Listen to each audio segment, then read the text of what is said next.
All right, 57.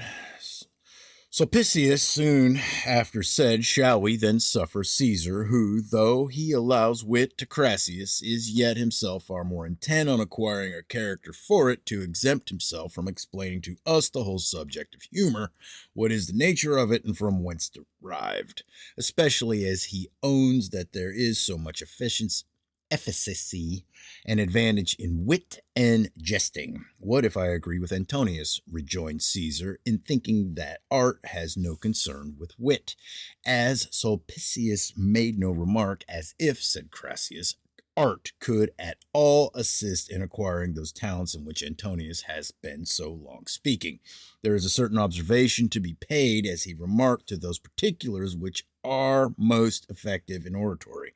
But if such observation could make men eloquent, who would not be so?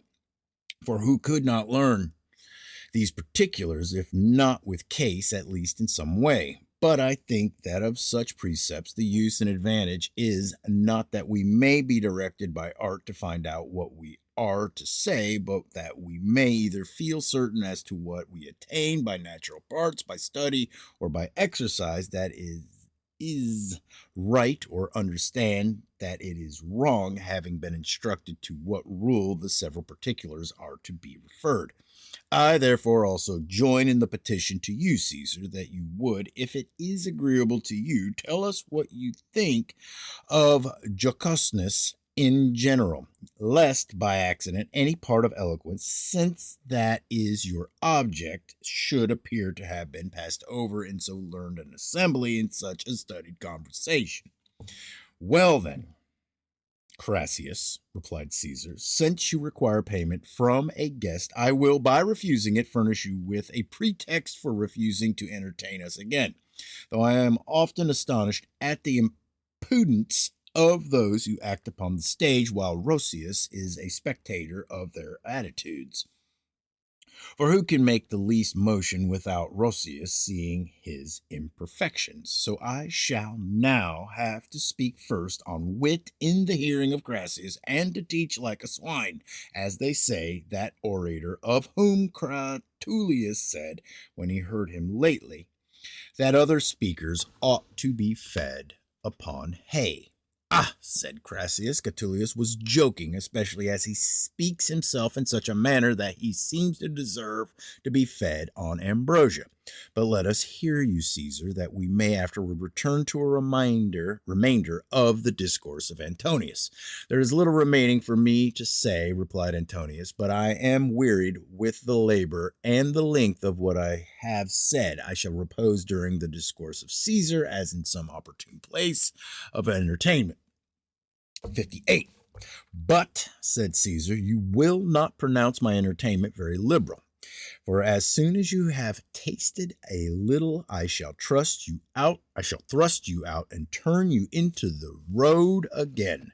However, not to detain you any longer, I will deliver my sentiments very briefly on the department of eloquence in general. Concerning laughter, there are 5 things which are subjects of consideration. 1. What it is. Another, whence it originates. A third, whether it becomes the orator to wish to excite laughter. A fourth, to what degree. A fifth, what are the several kinds of the ridiculous. As to the first, what laughter itself is, by what means it is excited, where it lies, how it arises, and bursts forth so suddenly that we are unable, though we desire, to restrain it, and how it affects at once the sides, the face, the veins, the countenance, the eyes. Let Demetrius consider. For all this has nothing to do with my remarks, and if it had to do with them, I should not be ashamed to say that I am ignorant of that which not even they understand who profess to explain it.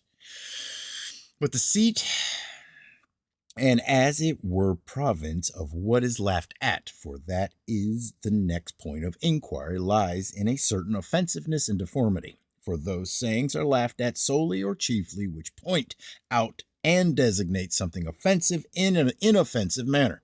But to come to the third point, it certainly becomes the orator to excite laughter, either because mirth itself attracts favor to him by whom it is raised, or because we admire wit, which is often comprised in a single word, especially in him who replies and sometimes in him who attacks, or because it overthrows the adversary or hampers him, or makes light of him, or discourages or refutes him, or because it proves the orator himself to be a man of taste or learning or polish, but chiefly because it mitigates and relaxes gravity and severity, and often by a joke or a laugh breaks the force of offensive remarks, which cannot easily be overthrown by arguments. But to what degree the laughable should be carried by the orator requires very diligent consideration, a point which we placed as the fourth subject of inquiry.